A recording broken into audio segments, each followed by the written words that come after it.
Day, we had our annual celebration of Independence Day all around the country.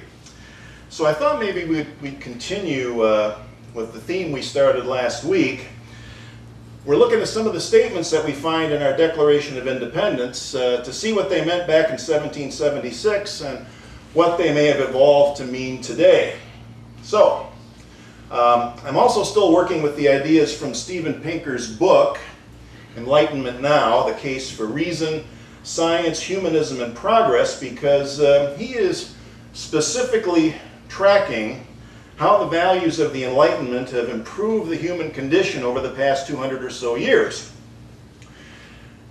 And I think it's particularly appropriate because our founding document, the Declaration of Independence, was explicitly based on Enlightenment philosophy and ideas.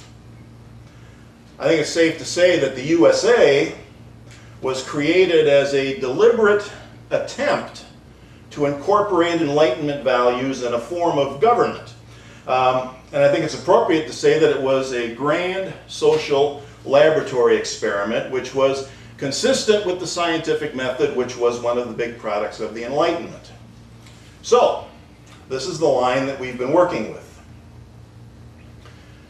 We hold these truths to be self-evident, that all men are created equal, that they are endowed by their Creator with certain unalienable rights, that among these are life, liberty, and the pursuit of happiness. So I'm going to leave that up there for a few minutes. Today we're looking at life and liberty. And I want to start by talking about what they might have meant when they used the word Creator.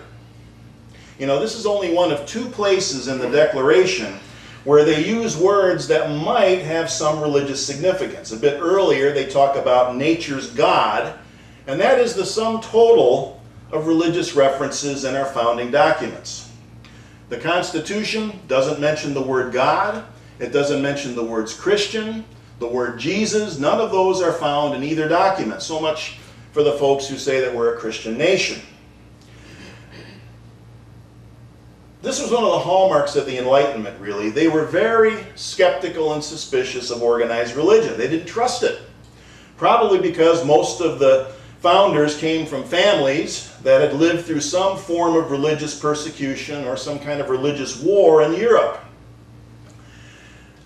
I think it's hard for us today to grasp how revolutionary and heretical it was to suggest that ordinary citizens, ordinary folks, were born with inherent natural rights, like life and liberty.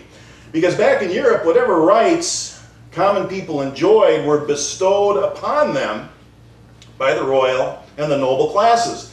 The monarchy was established by God, and kings and queens ruled by divine right. Everyone else was second or third rate. But over here, the people who signed the Declaration of Independence were making a bold statement of values. And in the process, they were cutting out the so-called middleman, kings, queens, nobility, priests, bishops, and things like that. Human rights were declared to exist at the moment that a human being comes into existence. And it's a great example of the wonderful and amazing things that can happen when we name and articulate our deepest core values. Thoughts and ideas are important and powerful, but we have to take them from the realm of the abstract and we have to turn them into something tangible. Another way of saying it is that we have to move them from the metaphysical realm into the physical realm, which is one of the things that the Declaration helped to accomplish. Now, there's more to it than just declaring it, but that's where it has to start. So, I'm going to engage in some unity speak now. We do have some jargon in unity. Sometimes we say that this process of going from mind to idea to expression is divine order. Divine order doesn't mean a happy accident where things turn out right after we've screwed something up. That's not divine order, although that's how it's used in common parlance. Divine order is a concept that we came up with to describe the creative process by which things come into existence, going from mind, producing an idea that is set into motion, and then becomes a reality. You might just as well consider it to be the operation of natural law and expression. Either metaphor works. We call it divine order, and it's powerful. I mean, look at what can happen when we articulate life and liberty as core values. We start to bend our individual and our collective willpower towards doing things that are conducive to life and liberty and freedom and human flourishing.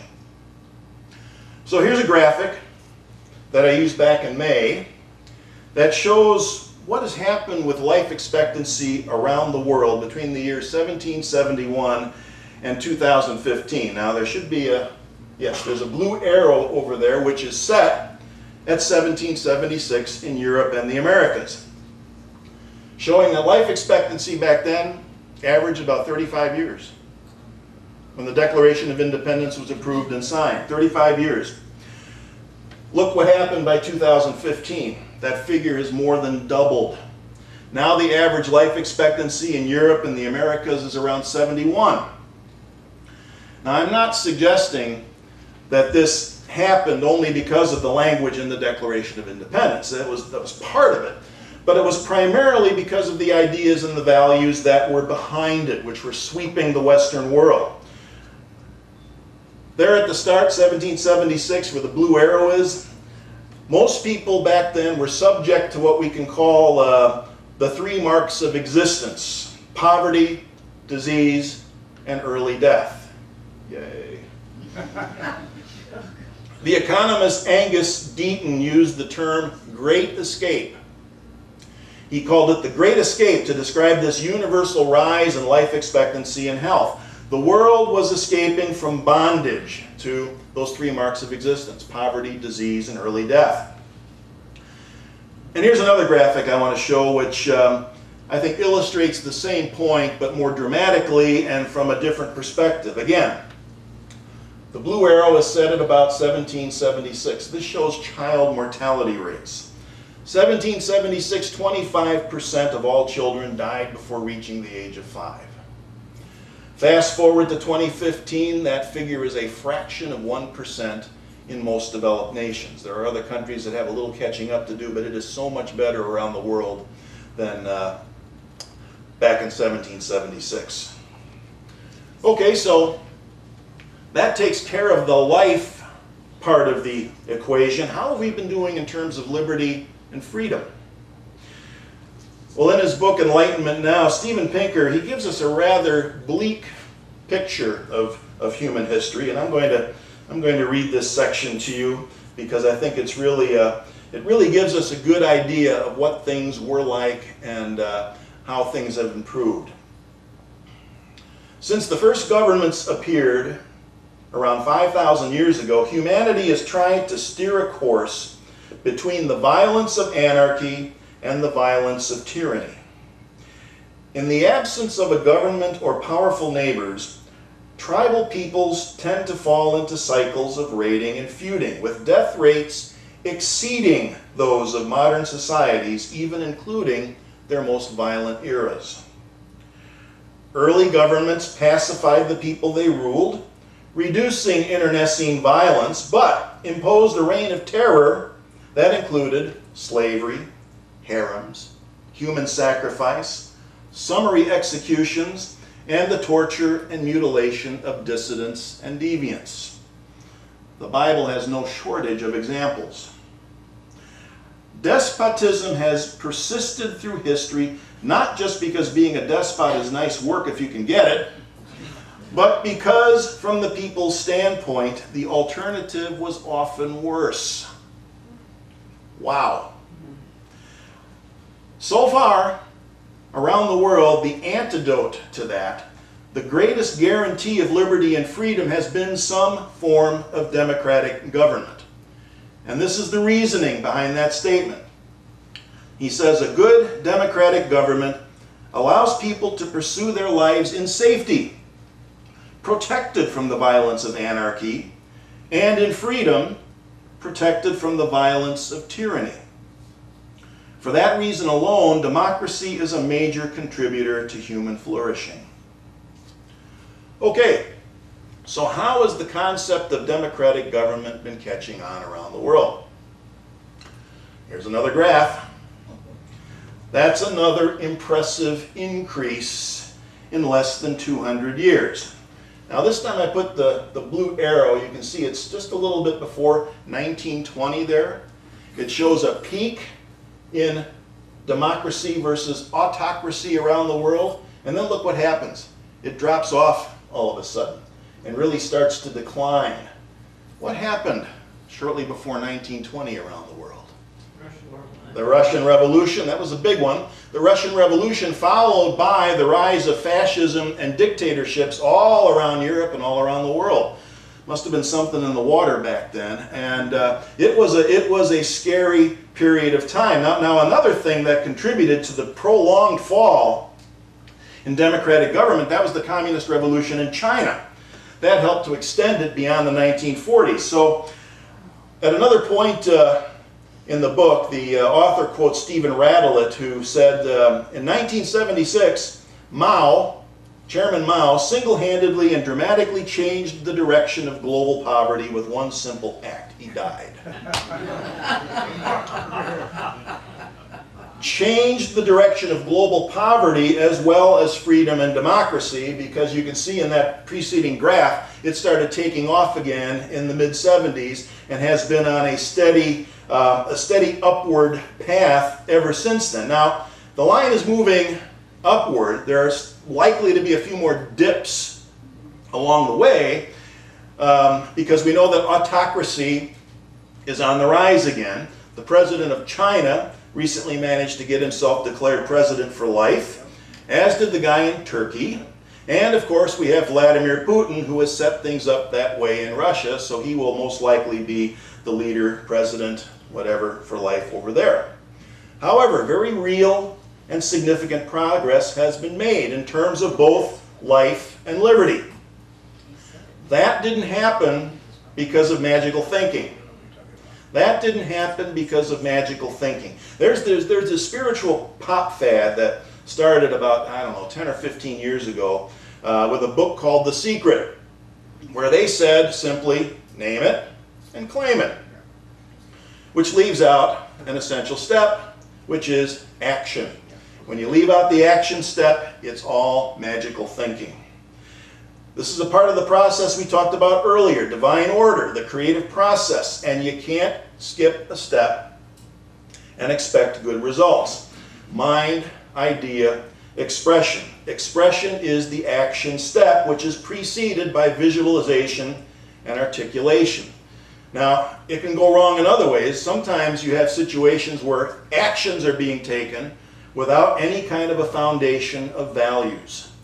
That old saying, don't just stand there, do something. Sometimes that's the worst thing you can do. Just do something without knowing why or without having a good reason for it.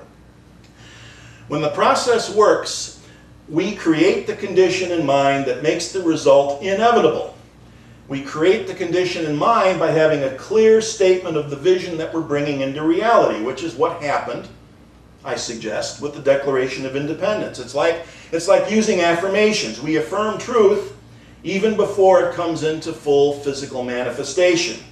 Visualization precedes manifestation. There's some more unity speak there. Visualization precedes manifestation, but ultimately some action has to occur. It can't just stay an optimistic vision. Now I know there's a book I know that some of you have read called Mastering Life's Energies by Maria Nemeth. She founded the Academy for Coaching Excellence in Sacramento, and she has a great name for what happens when we get stuck in the metaphysical realm, which is the realm of visions, dreams, and big ideas. When we get stuck in the metaphysical, we metafizzle. Metafizzle, like a wet firecracker, right? A little smoke, maybe a little flame, and then nothing. No pop, no bang, nothing happens. So a vision is no good without authentic action. And action is authentic when it flows from our deepest values and instead of from our ego-driven need to be right or to be admired, like the Chairman Maos of the world. In a democracy, action is regarded as a civic duty. And I don't just mean voting. The people who signed the Declaration of Independence went on to articulate additional values that were secured by a lot of hard work, including a violent revolution. Voting alone isn't enough. The process of giving women the right to vote is a great example. Think about it for a minute. Women could not vote for the people who might, in government, give them the right to vote. They couldn't vote for the people who would eventually write, pass, and ratify the 19th Amendment, so they had to use other means. They had to convince other people to be advocates for them, people who could vote to be advocates for them to put that process in motion. The Bill of Rights gives us the right to petition, to organize, to march, to demonstrate, and in general complain in order to promote a cause, and the evidence shows that it works.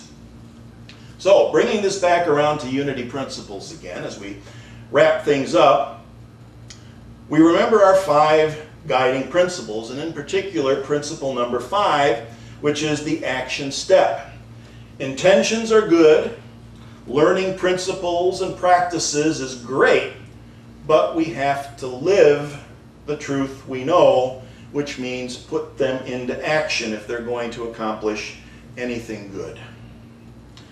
So next week we'll look at the pursuit of happiness. We'll see you then.